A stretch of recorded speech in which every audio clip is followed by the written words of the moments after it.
अस्सलाम वालेकुम नाज़रीन, मैं हूं दुर्दाना शहाब और आप देख रहे हैं वीलॉग विद दुर्दाना शहाब। आजकल बड़ा जिक्र है फेक न्यूज़ और उसके फैलाव को रोकने के लिए जो इक़दाम किए जा रहे हैं, लेकिन फ़ेक न्यूज़ का दौर हर ज़माने में रहा है। अब तो चूँकि डिजिटल मीडिया और दूसरे सोर्सेज़ आ चुके हैं ख़बर के, तो उसके हवाले से फ़ेक न्यूज़ बहुत तेज़ी से फैल जाती है। लेकिन पहले ये होता था कि अगर एक फ़ेक न्यूज़ सीना बसीना जो है वो लोगों तक जाती थी और उसके बाद वो असरअंदाज होती थी। इसी तरह से ये आज के दौर में जो है वो सोशल मीडिया ने सबसे ज़्यादा फ़ेक न्यूज़ को बढ़ावा दिया है। लोग अपने लाइक सब्सक्रिप्शन और दीगर ऐसी चीज़ों के लालच में जो है वो फ़ेक न्यूज़ का बड़ा टाइटल लगाते हैं और उस फ़ेक न्यूज़ को वो चलाते हैं, और वो फ़ेक न्यूज़ इतनी मतलब तेज़ी से फैलती है कि वो लोग उस पर यकीन करने पे मजबूर हो जाते हैं। जिस तरह से मेरी बहनें हैं जो कि हाउस वाइफ हैं, तो वो अक्सर बहुत सी ख़बरों के लिए मुझे कॉल करती हैं कि ये न्यूज़ चल रही है और क्या ये ख़बर दुरुस्त है या नहीं। तो एक लम्हे के लिए जब मैं उस ख़बर को सुनती हूँ या मैं देखती हूँ, तो वो मुझे भी कुछ यकीन सा आने लगता है कि ये ख़बर है सही होगी, लेकिन जब मालूमात की जाती है, तहक़ीक़ात की जाती है, तो पता चलता है कि वो फ़ेक न्यूज़ है। फ़ेक न्यूज़ जो है इस वक्त एक बहुत ख़तरनाक हथियार बन चुका है, जिसकी वजह से बहुत से लोग अपनी जानों से गए। इस फ़ेक न्यूज़ की वजह से बहुत से लोगों के अपने कैरियर तबाह हुए। इस फ़ेक न्यूज़ की वजह से बहुत से इदारे तबाह हुए। इस फ़ेक न्यूज़ की वजह से बहुत से ख़ानदान तबाह हुए हैं। और ये फ़ेक न्यूज़ वो ज़हर और वो नासूर है मीडिया की सूरत में, या इस तरह से कि जो आहिस्ता आहिस्ता बहुत तेज़ी से फैल रहा है, और लोग इसके ऊपर बजाय ये कि सच्ची खबर पर यकीन करें, वो फ़ेक न्यूज़ पे बहुत जल्दी यकीन कर लेते हैं। फ़ेक न्यूज़ पे यकीन इसलिए हो जाता है कि उसमें सनसनी होती है, और हम कुछ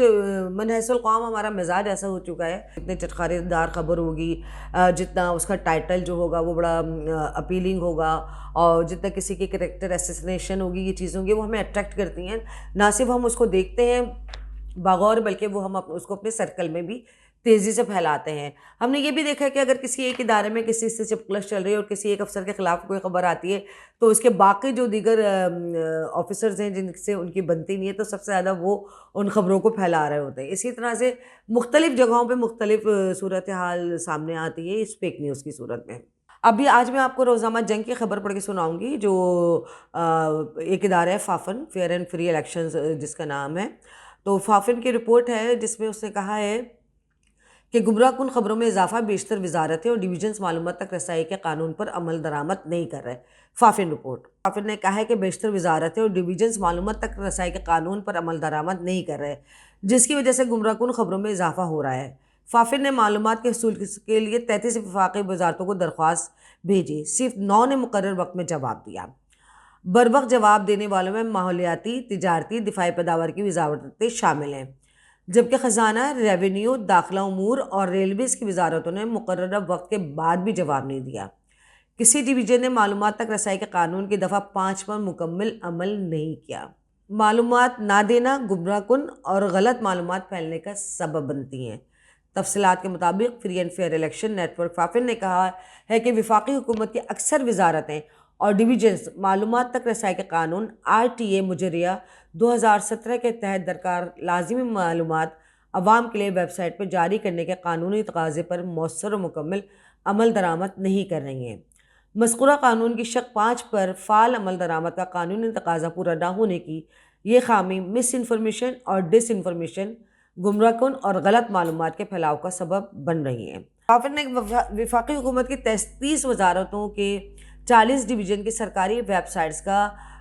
2024 के वस्त में जो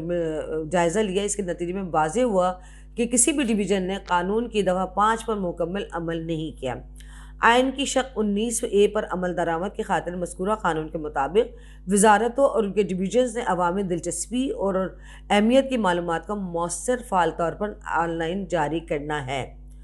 फाफन ने यह जायज़ा मुख्तलिफ दर्जाबंदी के तहत मुरतब के, इनमें अमूमी जायज़ा दी गई अवामी खदमात और शराइत, ज़ाती मालूमात, मुतल्लिक़ा कानूनी ढांचा और पॉलिसीज़, फ़ैसला साजी और मालियाती मालूमात तक रसाई, रिपोर्ट्स और तहक़ीक़ात और मालूमात की फ़राहमी और रद्द-ए-अमल का वक्त शामिल है। कैबिनेट डिवीज़न और बैनुल-सूबाई राब्ता डिवीज़न ने कानून पर 42% अमल किया। 41 से 40% अमल करने वाले 15 डिवीज़न में से 6 डिवीज़न हैं जो कि इस्टेब्लिशमेंट, पेट्रोलियम, कौमी विरसा, सकाफत, रेवेन्यू, दाखिला और प्लानिंग डेवलपमेंट और खुसूसी इक़दामात हैं। दीगर 7 डिवीज़न से तिजारत, मवासलात, वफाकी तालीम और पेशेवर پیشہ ورہ تربیت، خارجہ امور، نجکاری، مذہبی امور، بین المذاہب نمائندگی اور آبی وسائل نے 35% عمل کیا۔ ماحولیاتی تبدیلی اور آئی ٹی اور ٹیلی مواصلات کے ڈویژنز نے 31% عمل کیا۔ 13 وفاقی ڈویژنز کی کارکردگی 21 سے 30% کے درمیان رہی۔ ان میں سے ہوا بازی، دفاعی پیداوار، اقتصادی امور، توانائی، انسانی حقوق، قانون و انصاف، پارلیمانی امور، ریلویز اور سائنس اور ٹیکنالوجیز کی ڈویژن شامل ہیں۔ اچھا، ان وزارتوں کا، ان محکموں کا یہ فرض عین ہے کہ وہ جو بھی کام کر رہے ہیں، چونکہ یہ عوامی فلاح اور بہبود کے لیے کام کر رہے تھے، تو ان کا یہ فرض ہے کہ وہ جو بھی کام کر رہے ہیں وہ عوام تک پہنچے، کہ انہوں نے عوام کی فلاح و بہبود کے لیے کتنا کام کیا اور ان کی پروگریس کیا رہی، جس میں تمام موسٹلی وزارتیں جو ہیں اس میں فیل ہیں، جس کی وجہ سے یہ ہوتا ہے کہ ان وزارتوں سے ریلیٹڈ جو محکمے ہیں، جو جگہیں ہیں، جو ادارے ہیں، وہ پھر مؤثر خبر تک رسائی نہیں ہوتی، جس سے اپوزیشن کو بھی موقع ملتا ہے کہ وہ کرٹیسائز کر سکے، اور اس کے بعد جو ہے پھر میڈیا میں جو لوگ بیٹھے ہوئے ہیں، جو ہم میڈیا کے لوگ ہیں، تو جب ہمیں بھی کوئی کارکردگی پتہ نہیں چلتی، ہم اداروں کے خلاف ایک رپورٹنگ کر رہے ہوتے ہیں اور اس پہ ہم لکھ رہے ہوتے ہیں کہ ان اداروں کی ناقص کارکردگی رہی ہے۔ یہ تو اداروں کی کارکردگی اور اداروں کے حوالے سے بات ہے، لیکن عمومی طور پر جو اس وقت فیک نیوز کا بوم آیا ہوا ہے، اس بوم ہی کہوں گی میں اس وقت، بوم ویسے پازیٹیو وے میں بھی کہا جاتا ہے، لیکن اس وقت جو فیک نیوز جس طرح سے تیزی سے پھیل رہی ہے، اس کو کنٹرول کرنا وقت کی ضرورت ہے، ورنہ معاشرت تباہی کے دانے پر پہنچ جائے گا۔ اب صورتحال یہ ہو چکی ہے، جھوٹ کو اس طرح سے بولا جائے کہ سچ لگنے لگے، تو اب جھوٹی خبر اس طرح سے پھیلائی جاتی ہے کہ وہ سچ لگنے لگتی ہے، اور یہ صورتحال جو ہے وہ ایک الارمنگ ہے، اور یہ بہت چیزیں ڈسٹرائے کرنے کا سبب بن سکتی ہے، آپ کی شخصیت کو بھی ڈسٹرائے کرنے کا سبب بن سکتی ہے، آپ کے معاشرے کو بھی، آپ کی فیملی کو بھی، اور بہت سارے ایسے عوامل آپ کی زندگی میں شامل ہو سکتے ہیں جو نیگیٹو امپیکٹ کے ساتھ اثر انداز ہوں۔ اس پہ کنٹرول کرنا حکومت پاکستان کی وزارت اطلاعات کی ذمہ داری ہے، ان کو بھی کنٹرول کرنا چاہیے، اور اس کے بعد جو ہے وہ نشریاتی ادارے، نیوز پیپرز اور یہ جتنے بھی ادارے، ان سب کی بھی ذمہ داری ہے کہ فیک نیوز کا جتنا بھی وہ روک سکتے ہیں، اس کو رکوا سکتے ہیں، اس کو روکنا چاہیے، کیونکہ جو باشعور لوگ ہیں وہ سوشل میڈیا کی خبر سے آنے کے بعد وہ کسی بھی باوثوق میڈیا ہاؤس کا نیوز پیپرز یا چینل کو دیکھتے ہیں، دین وہ نیوز کو کنفرم کرتے ہیں۔ تو اس کے ساتھ ہی مجھے اجازت دیجیے، اللہ حافظ۔